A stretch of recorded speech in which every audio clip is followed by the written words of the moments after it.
رمضان ہمارے لیے بہت ایک ایکسائٹمنٹ کا ٹائم ہوتا تھا۔ ہمارے گھر میں سب سے پہلی جو ایکسائٹمنٹ ہوتی تھی کہ رمضان کا چاند نکلا تو کیسے دیکھیں، نکلا نہیں نکلا، وہ سب جا کے دیکھتے تھے آسمان میں چاند نکلا تو وہ نقارہ جب بجتا تھا تو پتہ چلتا تھا گاؤں والوں کو کہ او ہو رمضان شریف آ گئے۔ وہ والی سحری یہ والی سحری نہیں ہوتی تھی، وہ والی افطاری آج والی افطاری نہیں ہوتی تھی۔ مجھے جو اپنا بچپن ہے وہ لاڑکانہ کے نزدیک ایک چھوٹا سا گاؤں ہے نودیرو، اب تو بہت مشہور ہے بیکاز آف بے نظیر بھٹو، بیکاز آف ذوالفقار علی بھٹو، تو اب تو وہ اس چھوٹے سے گاؤں سے کافی ٹاؤن آپ سمجھ لیجئے ٹاؤن بن چکا ہے۔ ہمارے لیے وہ کیوں امپورٹنٹ تھا؟ کیونکہ اس زمانے میں یہ جو ریلیجس ویلیوز تھیں، جو آپ کی ہوتی ہیں قدریں، وہ بہت آپ کو نظر آتی تھی۔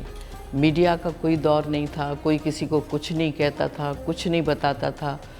ہماری پوری جو معلومات ہوتی تھی وہ ہمارے گھر سے نکلتی تھی، نانی بتاتی، امی بتاتی، بڑی بہنیں بتاتی۔ تو ہمارے گھر میں سب سے پہلی جو ایکسائٹمنٹ ہوتی تھی کہ رمضان کا چاند نکلا تو کیسے دیکھیں،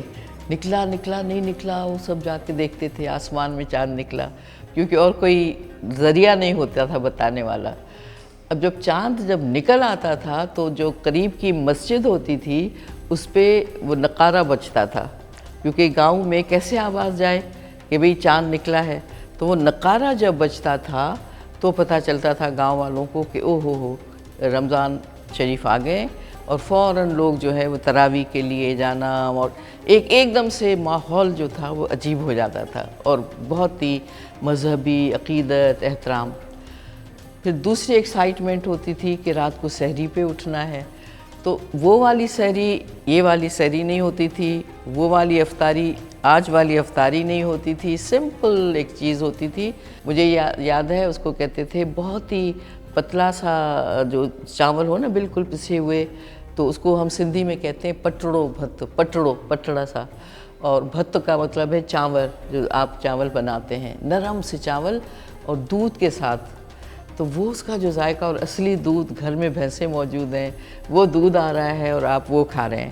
تو وہ ہوتی تھی سحری زیادہ سے زیادہ، یا بڑے لوگ کچھ کھا لیں تو کھا لیں، آلو تل لیے، کوئی سبزی تل لی، اس سے زیادہ اہتمام نہیں ہوتا تھا۔ مجھے یہ یاد ہے جب میں نے روزہ رکھا تھا، گرمیاں، سخت گرمیاں، تو آپ اندازہ لگائیے نارتھ سندھ،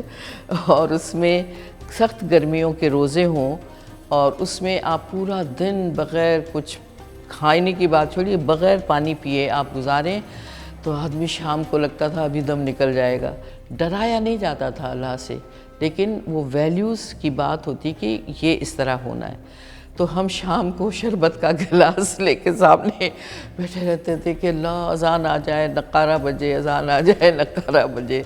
تو یہ ہوتی تھی ہماری افطاری، اور اس کے فوراً ہی بعد کھانا کھلا دیا جاتا تھا۔ ایک چیز جو مجھے بچپن میں اور یاد آ رہی ہے، روزہ کھلنے سے پہلے کچھ دو چار گھر یا بچے ایسے آ جاتے تھے ہمارے گھر جن کو خاموشی سے کھانا دے دیا جاتا تھا، خاموشی سے،